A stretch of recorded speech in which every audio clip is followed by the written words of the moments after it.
আজ সল্টলেকে মোহনবাগান তাদের 18তম আইএসএল এর ম্যাচ খেলতে নেমেছিল। সেই ম্যাচে মোহনবাগান বেঙ্গালুরুকে 1-0 গোলে পরাজিত করেছে। তো মোহনবাগান 18 ম্যাচে 40 পয়েন্ট নিয়ে অনেকটা এগিয়ে গেল আইএসএল এ। প্রতিদ্বন্দ্বী এখন রয়েছে এফসি গোয়া, তারাই একটু কাছাকাছি আছে মোহনবাগানের। ওরা 17টা ম্যাচ খেলে ওদের 33 পয়েন্ট, আর মোহনবাগানের 18টা ম্যাচে 40 পয়েন্ট।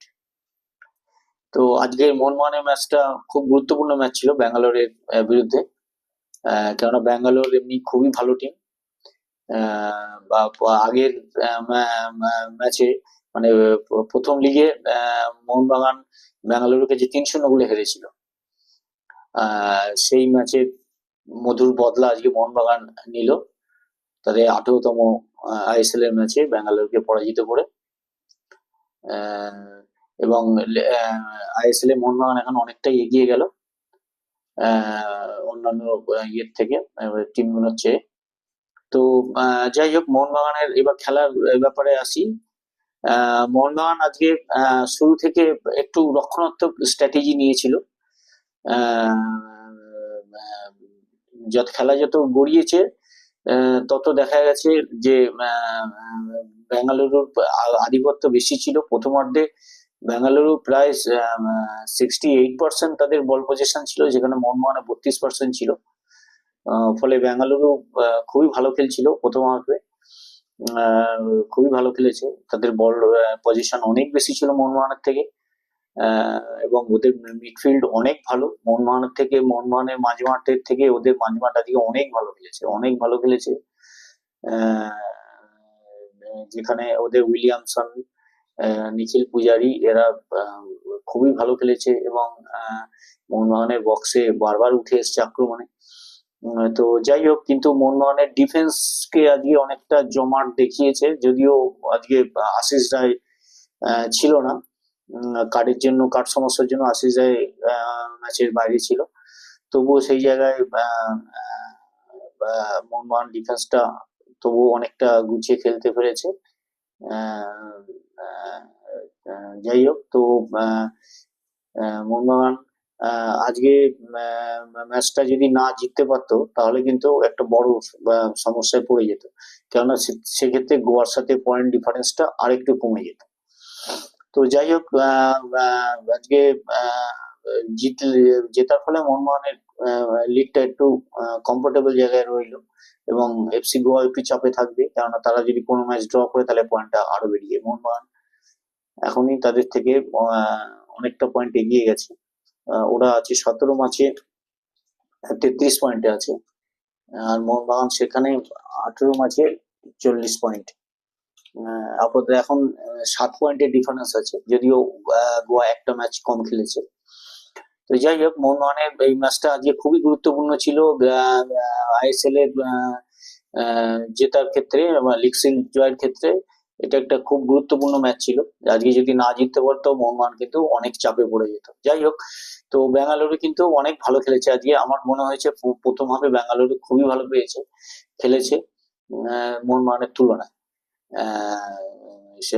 কিন্তু দ্বিতীয়ার্ধে মোহনবাগানকে একটু খেলায় ফিরতে দেখা গেছিল, এবং আমি জানি না এটা মলিনার স্ট্র্যাটেজি ছিল কিনা। মলিনার হয়তো স্ট্র্যাটেজি ছিল যে গোল না খেয়ে, মানে রক্ষণাত্মক স্ট্র্যাটেজি নিয়েছিল, কেননা গোল না খেয়ে অ্যাটাক, মানে রক্ষণটাকে জমাট রেখে অ্যাটাকিং এ যাওয়া।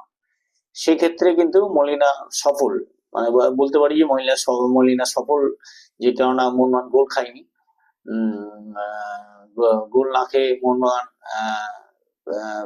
1 গোলে হারিয়ে দিল, এবং দ্বিতীয়ার্ধের কিছু মানে যখন গোলটা করে সেই সময় মোহনবাগান কিন্তু একটু চাপ বেশি দিয়েছিল বেঙ্গালুরুর উপর, এবং যে গোলটা কোলাসো করেছে মানে বিশ্বমানের গোল, মানে অসাধারণ গোল। মানে স্টুয়ার্টের স্টুয়ার্টের সেন্টারটা হেডে নামিয়ে দিয়েছিল মোহনবাগানের আরেকজন খেলোয়াড় সেখান থেকে কোলাসোর কাছে যাওয়ার পরে কোলাসো রানিং বলে যে শটটা গোলার মতো শট নিয়েছিল, যেটা বেঙ্গালুরু গোলকিপারের পক্ষে সেই বলটা ধরা সহজ ছিল না। একদম মানে পোস্টের ডান দিক দিয়ে ঢুকে গেছে বলটা গোলে, বিশ্বমানের গোল, মানে গোলটার কোনো মানে তুলনা নেই। যে কোলাসো আজকে কিন্তু সেইভাবে কোলাসোকে কিন্তু আমরা কয়েকটা মানে গত ম্যাচেও পাইনি। গত ম্যাচে যদিও কোলাসো অনেক পরে নেমেছিল, এই ম্যাচে কিন্তু কোলাসো প্রথম থেকেই খেলেছে, কিন্তু দুটো উইং মোহনবাগানের কিন্তু আজকে অতটা আমরা মনবীরকেও অতটা রাইট উইং এর দিক থেকে আমরা মনবীরকেও কিন্তু অতটা ভালো এখনো পাচ্ছি না। মনবীরের যে ফর্মটা ছিল, মনে হচ্ছে মনবীরের ফর্মটা আগের মতো নেই। এবং কোলাসো কিন্তু মানে 3-4টে ম্যাচ আগে যেরকম কোলাসোকে আমরা দেখেছিলাম, কোলাসোকে কিন্তু সেইটা আজকে দেখতে পেলাম না। এবং ম্যাকলারেন কেউ আজকে খেলেছে, কিন্তু আরেকটু খেলা মানে আরেকটু ভালো খেলার দরকার ছিল ম্যাকলারেন। কেননা ম্যাকলারেন যদি আরেকটু সচল হতো তাহলে হয়তো একটা গোল পেয়েও যেতে পারতো। হ্যাঁ, কিছুটা মানে লাস্ট থার্ডে গিয়ে মোহনবাগানের ফিনিশিংটা মানে আগে লাস্ট 3-4 ম্যাচ আগে যেরকম ফিনিশিং হতো, সেই ফিনিশিংটা কিন্তু হচ্ছিল না। আজকেও ওদের বক্সে গিয়ে হারিয়ে যাচ্ছিল, শট মারতে পারছিল না। তারপরে যেগুলো ইয়ে একটা শট নিয়েছিল ম্যাকলারেন, যেটা গোলকিপার হাতে ধরে মানে গড়ানোর ছোট শট ছিল, খুব বেশি জোর ছিল না সেই শটে, কিন্তু গোলকিপার ধরে ফেলে। যাই হোক, তো ম্যাকলারেনকেও আরো নিতে হবে, লোড নিতে হবে। স্টুয়ার্টও এখনো আগের জায়গায় আসেনি। স্টুয়ার্টের যে খেলাটা আমরা আগে দেখেছিলাম চোট পাওয়ার আগে, সেই জায়গায় কিন্তু স্টুয়ার্ট এখনো ফেরেনি। আর কামিংস একটু নামার পর কিন্তু মোহনবাগানকে একটু সচল লেগেছে। কামিংস নামার পর সচল লেগেছে। তারপরে তো এমনি গোলটা হয়ে যাওয়ার পর হয়তো মলিনা আগেই একটু পেত্তাতোস এবং কামিন্সকে একসঙ্গেই আমরা দেখলাম মাঠের ধারে সাইড লাইনের ধারে গা ঘামাচ্ছে, হয়তো ভেবেছিলাম যে একসঙ্গেই দুজনকে নামিয়ে দেবে, কিন্তু আমরা দেখলাম যে কামিন্সকে নামালো। তারপরে আর যেহেতু গোলটা হয়ে যাওয়াতে পেত্তাতোসকে কিন্তু আর নামালো না, নামালো পরে, অনেক পরে, মানে যখন এক্সট্রা টাইম মানে রেগুলেশন টাইমের থেকে 5 মিনিট যে এক্সট্রা টাইম দিয়েছিল, সেই তখন ওই এক্সট্রা টাইম যখন শুরু হলো সেই টাইমে পেত্তাতোসকে নামিয়েছিল। পেত্তাতোসও কিন্তু এখনো আগের জায়গায় কিন্তু আসেনি।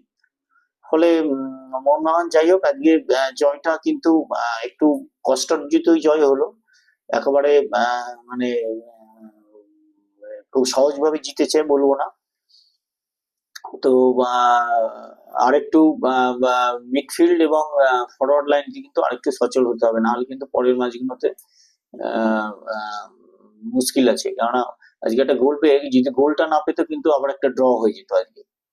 গোলটা কোলাসো অসাধারণ গোল করেছে, একটাই সুযোগ পেয়েছে ভালো, সেটাতেই গোল নেট হয়ে গেছে। এবং এটা যে ফুল চান্স বলবো না, একটা হাফ চান্স থেকে গোল করেছে, মানে যে যত দূর থেকে শটটা মেরেছে ওখান থেকে গোল পাওয়াটা কিন্তু খুব মুশকিল, যদি মানে অ্যাকুরেট মানে ঠিক জায়গা মতো ছিল, তাই গোলকিপারের নাগাল মানে একদম বাড়ির পাশ দিয়ে ডান দিকে গোলকিপারের ডান দিক দিয়ে ঢুকে গেছে, একদম বাড়ির ধার দিয়ে।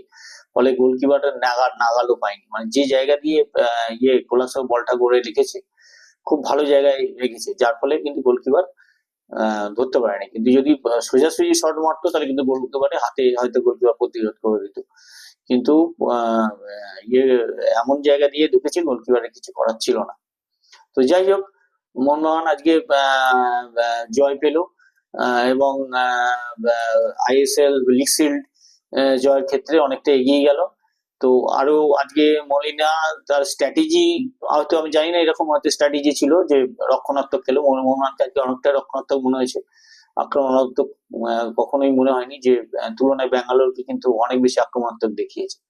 যাই হোক, খেলার রেজাল্ট যা হবে সেটাই তো সবাই দেখবে, কে কি খেললো না খেললো সেটা কিন্তু খেলার শেষে কিন্তু সেটা আর দেখবে না যে কে ভালো খেলেছে কে খারাপ খেলেছে।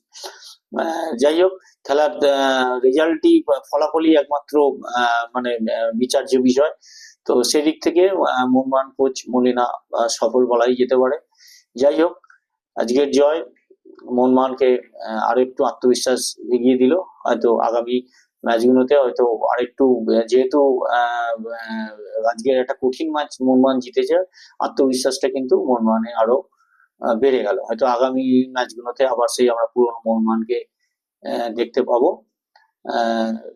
এই আশা রাখছি যে আমরা আরো আগের সেই মোহনবাগানকে আমরা দেখতে চাই, যে মোহনবাগান কেরালা ব্লাস্টার্সকে মানে হেরে যাচ্ছিল ম্যাচটা টু প্রথমে তো হেরে মানে কেরালা এগিয়ে গেছিল, তারপরে যাই হোক মোহনবাগান সেখান থেকে 2-2 করে 2-2 থেকে লাস্টে আবার গোলের আলবার্তো রড্রিগেজ গোল করে 3-2 জিতেছিল। কি দারুণ ম্যাচ খেলেছিল মোহনবাগান সেটা। তো সেই ম্যাচগুলো কিন্তু আমরা এখন আর দেখতে পাচ্ছি না। আশা করি আগামী ম্যাচগুলোতে আবার সেই পুরনো মোহনবাগানকে দেখতে পাবো এবং আশা করি মোহনবাগান এই বছরের লিগ শিল্ড পাবে। তো যাই হোক, আজকের এখানেই শেষ করছি। আবার পরের ম্যাচের পর আমরা আবার আসবো।